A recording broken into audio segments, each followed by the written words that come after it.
everyone, it's Victoria for Sort Vision. Wedding season is upon us and there is so much to plan. Aside from the dress, the venue, the guest list and the food, there's of course the wine.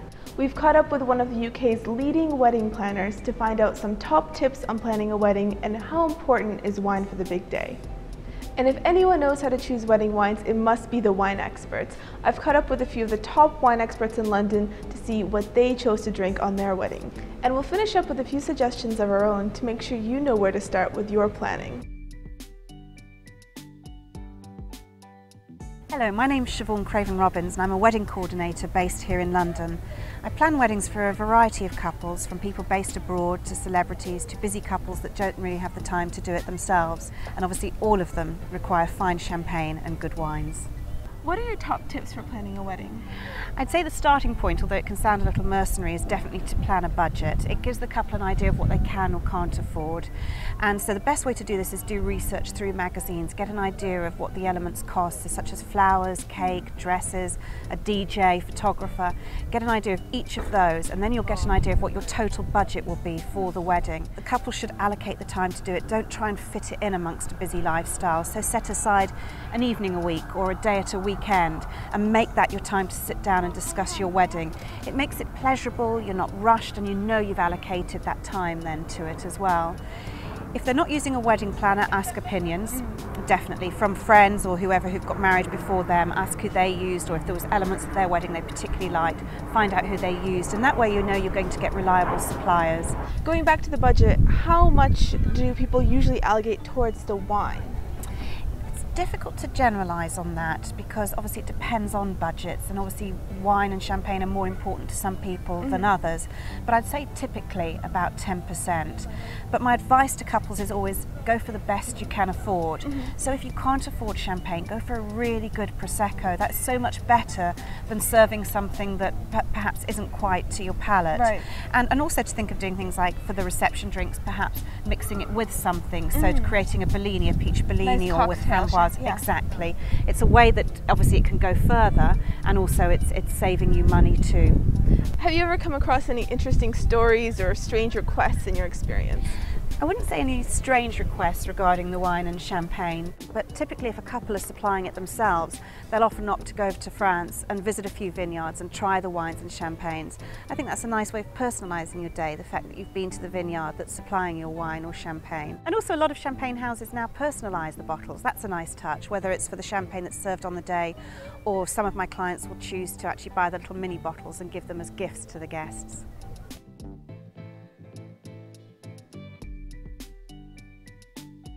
Depends on you, what you choose. I mean, I chose French wines, particularly for my wedding lunch, which was the main focus of the wine side of things, because I'm a Francophile and I've lived in France, and I love French wines, and therefore I thought, if I'm getting married, and I hope I only do it once, I thought I'd show some really classy French wines. So a white Burgundy and a Bordeaux, and a good champagne, and then the sweet South African wine at the end. So we had a champagne, 2 whites and 2 reds.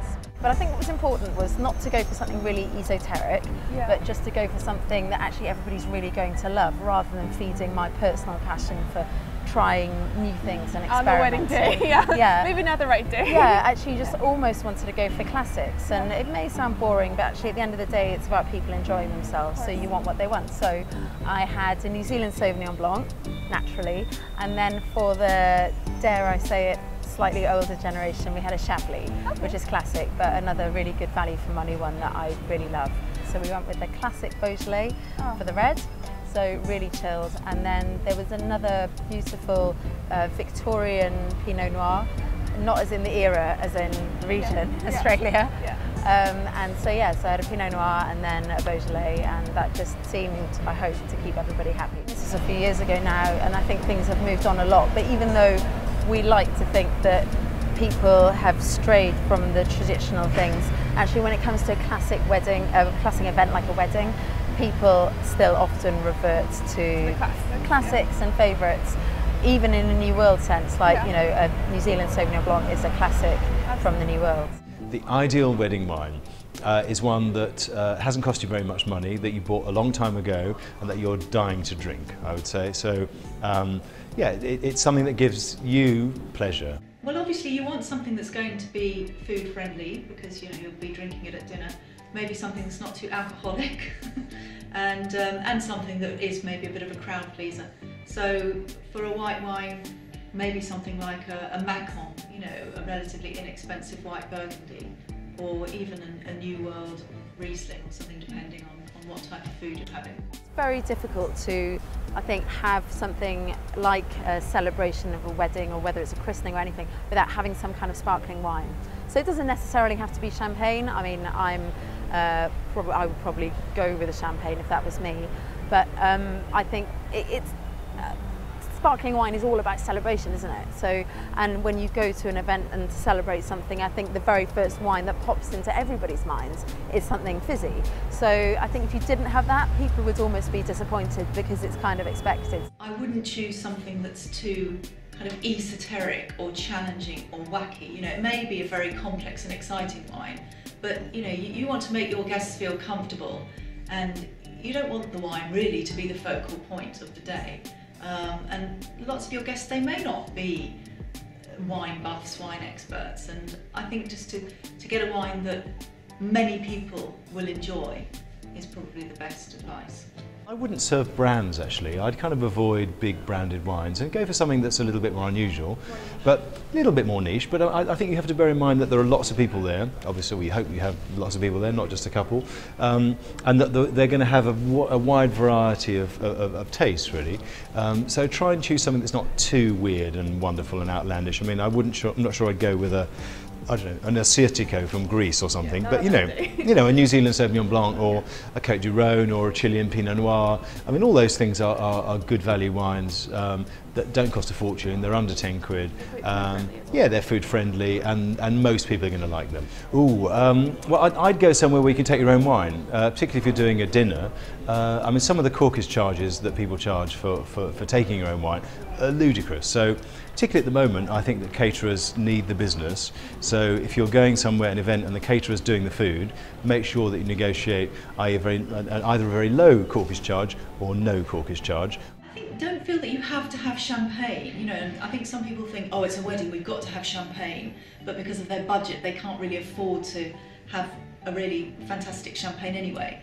And if you're happy to have, say, Prosecco, there's some amazing Prosecco now, and you could have far more exciting Prosecco for less than you would champagne.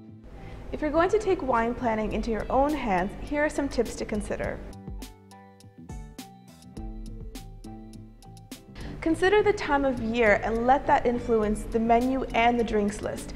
Think that a deliciously crisp, refreshing rosé will go down a treat at a wedding on a hot summer day.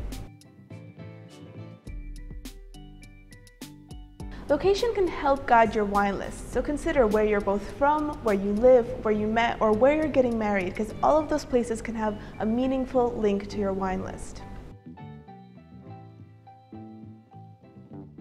It's a good idea to consult with your caterers to make sure the food and wine go very well together.